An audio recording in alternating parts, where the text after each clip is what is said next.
ಕೊಡುವವರೆಗೆ ಆ ಮಾತು ಬಿಡುವುದಿಲ್ಲ. ಮತ್ತು ಅದ್ರಲ್ಲಿ ಭಾಳ ಇವ್ರು ಏನು ಹೇಳೋರು ಹೊರಗಡೆ ಹೇಳಿದ್ರೆ ಖಜಾನೆ ಅವ್ರು ವಿತ್ ಡಾಕ್ಯುಮೆಂಟ್ರಿ ವಿತ್ ಎವಿಡೆನ್ಸ್ ಎಷ್ಟು ದುಡ್ಡು ಬಂದಿತ್ತು ಎಷ್ಟು ಹೋದ ಹೊರಗಡೆ ಡಾಕ್ಯುಮೆಂಟ್ಸ್ ಅದಾವ. ಆ ಮಾದ ಮೇಲೆ ಅವ್ರು ಬಾಡಿ ಲ್ಯಾಂಗ್ವೇಜ್ ನೋಡಿದ್ರೆ ನಿಶ್ಚಿತವಾಗಿಯೂ ಇದನ್ನು ಅವ್ರು ಎದುರಿಸ್ತಾರೆ ಮತ್ತು ಜನರಿಗೆ ಕನ್ವೇ ಮಾಡೋದು ಮುಟ್ಸೋದು ಇವ್ರ ಕಡೆದು ಕೆಲಸ ಆಗೋದಿಲ್ಲ, ಸುಳ್ಳು ಮಾತಾಡ್ತಾರೆ ಇವರು ಅಂತೀರ. ಈಗಾಗಲೇ ಈ ವಿಷಯ ಚರ್ಚೆ ಆಗಲಿಕ್ಕೆ ರಾಷ್ಟ್ರ ಮಟ್ಟದಲ್ಲಿ ಸಣ್ಣಗೆ BJP ಹೇಳಿದಾಗ ನಡ್ಕೊಳ್ಳೋದಿಲ್ಲ, ಕೊಟ್ಟ ಮಾತಿನ ನಡ್ಕೊಳ್ಳೋದಿಲ್ಲ ಅನ್ನುವಂಥ ವಾತಾವರಣದ ಅದು ಇನ್ನಷ್ಟು ಗಟ್ಟಿಯಾಗುವ ಎಲ್ಲ ಸಾಧ್ಯತೆಗಳಿದ್ದಾವೆ. ಇದರ ಜೊತೆಗೆ ಇಂಡಿಯಾ ಗಠಬಂಧನ ಸಹಿತ ನಮ್ಮ ಕೇಜ್ರಿವಾಲ್ ಮೇಲೆ ಹೆಚ್ಚು ಪ್ರೀತಿ ವಿಶ್ವಾಸ ಇಟ್ಟದ.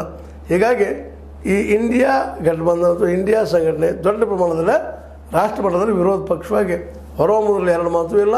ಅದನ್ನು ಲೀಡರ್ಶಿಪ್ ಸಹಜವಾಗಿನ ಕೇಜ್ರಿವಾಲ್ ಸಿಗುವಂಥ ಎಲ್ಲ ಸಾಧ್ಯತೆಗಳಿದ್ದಾವೆ. ಇದರಿಂದಾಗಿ ದೆಹಲಿಯ ಪ್ರತಿದಿನದ ಘಟನೆಗಳು ಕುತೂಹಲಕರ ಅಷ್ಟೇ ಅಲ್ಲ, ಈ ರಾಷ್ಟ್ರದ ಭವಿಷ್ಯ ಬರೆಯುವಲ್ಲೇ ಭಾಳ ಪ್ರಮುಖ ಪಾತ್ರ ವಹಿಸ್ತಾವೆ ಅನ್ನೋದು ಅಷ್ಟು ನಿಜ ಅಂತ ಈಗ ಅನಿಸಾಗತ್ತದ. ನೋಡೋಣ ಯಾವ ರೀತಿಯಾಗಿ ವಿರೋಧ ಪಕ್ಷದ ಒಂದು ಹೋರಾಟವನ್ನು ಆ ಮಾಧ್ಯಮ ಮಾಡ್ತದೆ ಮತ್ತು ಅದನ್ನು ಯಾವ ರೀತಿಯಾಗಿ BJP ಸುಳ್ಳು ಮಾಡಿಸ್ತದೆ.